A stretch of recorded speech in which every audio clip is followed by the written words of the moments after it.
Controlling the extraneous variable is very crucial. Research में बहुत ज़रूरी है एक्सट्रेनियस वेरिएबल को कंट्रोल करना to ensure that the effects जो भी ऑब्जर्व किए गए हैं ये सिर्फ मैनिपुलेशन ऑफ इंडिपेंडेंट वेरिएबल की वजह से ही आए हैं और किसी भी और फैक्टर्स की वजह से नहीं है। तो first one technique that is used is randomization. Randomly हम असाइन करते हैं पार्टिसिपेंट्स को दोनों ही डिफरेंट ग्रुप्स में और कंडीशंस में, so it helps to distribute the extraneous variables equally among groups, right, reducing their impact on the result. Randomise कर लेंगे, अलग अलग IQ के लोग अलग अलग ग्रुप्स में बंट गए, है ना, डिस्ट्रीब्यूट हो गया, तो देयर इज लेट्स से चांस कि एक्सट्रेनियस वेरिएबल हमारे उसको अफेक्ट करेगा। मैचिंग पार्टिसिपेंट्स और subjects and relevant characteristic, age, gender, prior experience can help ensure that these variables are balanced across the group. हम मैचिंग कर सकते हैं, जैसे अगर किसी ग्रुप में 3 फीमेल्स हैं तो अगले ग्रुप में भी हम इंश्योर करेंगे कि 3 ही फीमेल्स हो, एक तरह से मैच करके बैलेंस्ड रखेंगे, ठीक है, वेरिएबल्स को across both the groups. And then experimental design, use a well designed experimental setup to include the control groups to compare the effect of independent variable can also help to isolate the effect of extraneous variable. अच्छा experimental design use करेंगे। We also can use standardization. We can maintain a standardized procedure and conditions throughout the test to minimize the inconsistency. Standardized tools का use करेंगे, consistent timing रखेंगे, environmental conditions को control कर। We can even try counterbalancing.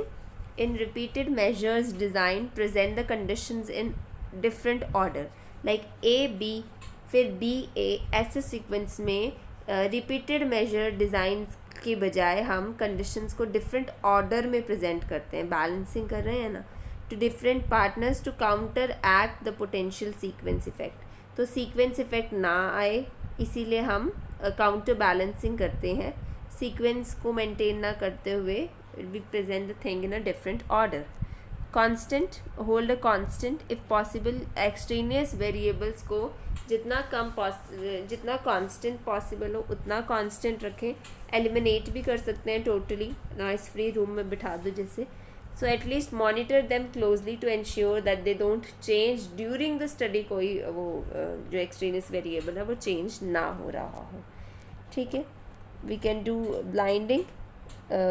Blinding procedure to minimize the bias. Double blind studies करी जा सकती हैं, सो उसमें बायसनेस ज़्यादा ना हो रिसर्च में। सो जैसे मैंने बताया, technique of elimination can be used. हम कम्प्लीटली एक्सट्रेनियस वेरिएबल को एलिमिनेट करने की कोशिश कर सकते हैं एक्सपेरिमेंटल सिचुएशन में। जैसे नॉइस अगर एक्सट्रेनियस वेरिएबल है तो नॉइस साउंड प्रूफ रूम में बिठा सकते हैं। कॉन्स्टेंसी इन कंडीशन, ऐसा भी कर सकते हैं कि एक्सट्रेनियस वेरिएबल कंट्रोल करें कि हम उनकी वैल्यू को दोनों ही ग्रुप्स के लिए, ऑल द पार्टिसिपेंट्स के लिए सेम रखें। Holding time of the day for all the participants and light, in case light equal light मिले दोनों ही ग्रुप्स को तो वो भी कांस्टेंट रखी जा सकती है। देन बैलेंसिंग, रिसर्चर जब वेरियस कंडीशंस को कांस्टेंट नहीं रख पाता तब वो बैलेंस करने की टेक्निक को यूज़ कर सकता है।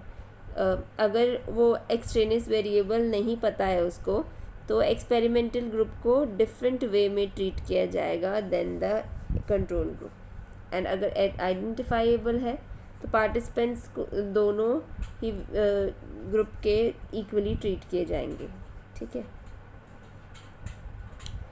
देन काउंटर बैलेंसिंग, जैसे अभी हमने कहा कि अगर हम सपोज काउंटर बैलेंसिंग का मतलब यही है कि हम सीक्वेंस में नहीं, ऑर्डर वाइज नहीं चलेंगे। We can kind of play with the order and A B order की जगह बी ए ऑर्डर में कर लिया। एग्जाम्पल दिया हुआ यहाँ पर एक एक्सपेरिमेंट है in which we each subject is required to be under 2 or more different experimental conditions। तो जब हम इम्पैक्ट स्टडी कर रहे हैं, सपोज़ पार्टिसिपेंट की परफॉर्मेंस इम्प्रूव हो सकती है या तो प्रैक्टिस के थ्रू, या हो सकता है कि पार्टिसिपेंट जो है वो फटीग महसूस करे, है ना, डिक्रीज भी हो सकती है performance. Now this technique is use to distribute, कौन सी, काउंटर बैलेंसिंग की टेक्निक का यूज़ किया जाता है, ठीक है। इक्वली देखा मतलब इक्वल रहे एक्सट्रेनियस वेरिएबल, इसीलिए हम करते हैं।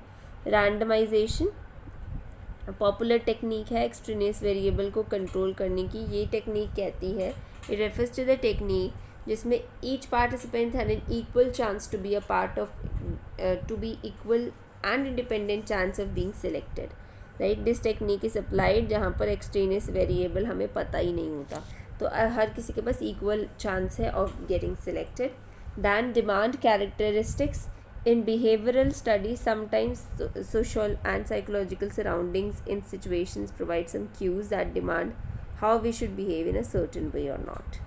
तो 5 पॉइंट्स हम यहाँ करेंगे. So these were our 5 techniques: randomization, elimination of variable, counter balancing use कर सकते हैं, कॉन्स्टेंसी मेंटेन करके रख सकते हैं, ठीक है, equal. This was all about variables.